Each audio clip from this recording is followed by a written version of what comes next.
আমরা চেষ্টা করব আমরা যাতে প্রত্যাশা পূরণ করতে পারি এবং এই আন্দোলনটা বৈষম্য বিরোধী এরকম বৈষম্য আমাদের সমাজে রয়ে গেছে, অর্থনৈতিক বৈষম্য রয়ে গেছে, ধর্মীয় বৈষম্য, সংখ্যালঘু বৈষম্য, বিভিন্ন রকম বৈষম্য রয়ে গেছে।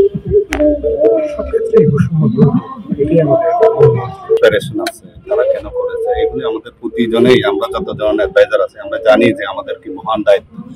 এই মহান দায়িত্ব পালন করার জন্য আমরা এই বলিষ্ঠ একটা স্টেপ নিয়েছি। তো আপনাদের এক্সপেকটেশনটা যদি আমরা ফুলফিল করে দিতে পারি, যারা এই 1-1.5 মাসে যারা শহীদ হয়েছে তাদের রক্ত যেন বৃথা না যায়, এবং এটা করার উদ্দেশ্য একটাই, প্রতিজন এই দেশের প্রতিজনের অধিকার সংরক্ষণ করতে হবে, প্রতিজনকেই নিরাপত্তা দিতে হবে, প্রতিজনেই যেন তাদের মানে আর্থিকভাবে সচ্ছল হয়ে এই দেশটাকে উন্নত ওই প্রচেষ্টা করে দেওয়ার জন্যই আমাদের কাজ।